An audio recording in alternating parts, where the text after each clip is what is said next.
Hanggang sa kaduluduluhan, yan ang pangako ni Independent Commission for Infrastructure Chairman Justice Andres Reyes sa kanilang pakikipaglaban sa katiwalian kung papayagan sila.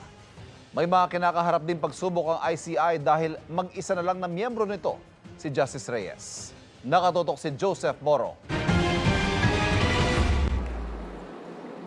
5 buwan na simula ng buuin ng Pangulong Independent Commission for Infrastructure o ICI na sagot ng gobyerno sa panawagan ng publiko na may managot sa bilyon-pisong manumalyang flood control project sa bansa. Sa harap ng Manila Overseas Press Club, inilatag ng chairman nitong si Justice Andres Reyes Jr. ang mga nagawa ng ICI tulad ng pagre-rekomenda ng kaso o investigasyon sa ilang mga kilalang personalidad tulad ng mga senador, congressman at dating mga opisyal ng DPWH.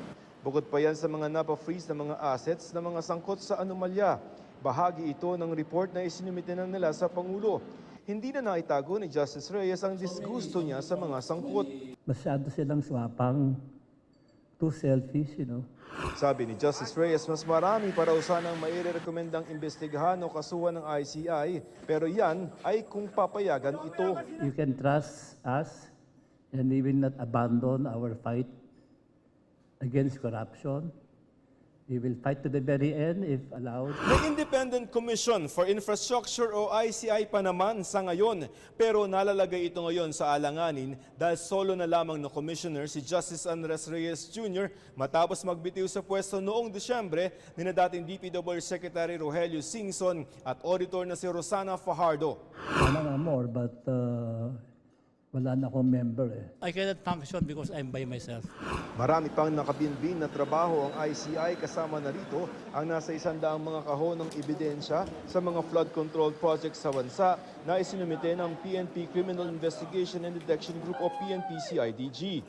Reklamong isinampa ni dating Senador Antonio Trillanes IV laban kay dating Pangulong Rodrigo Duterte, Senador Bongo at ama nito. Reklamo ng ACT Party List laban kay Davao 1st District Representative Paulo Duterte at sa contractor na SunWest Corporation na dating pagmamayari ni dating Congressman Saldico. Tinanong namin si Reyes kung ano na ang mangyayari sa mga ito. We are still functioning. We're still working on these cases. Ang Malacanang naman walang tiyak na maisagot kung ano ang mangyayari sa ICI at hindi pa rin sila kinakausap ng Pangulo. Pero malapit na raw na matapos ang pag-aaral ng Pangulo sa report ng ICI. Malamang po dito, itong buwan po ng Pebrero ay malalaman na po natin sa ating pagkakaalam. Pero hindi po sinasabi na ito na mismo po ang magiging hudyat kung ano magiging desisyon ng Pangulo. Para sa GMA Integrated News, Joseph Morong, nakatutok 24 oras.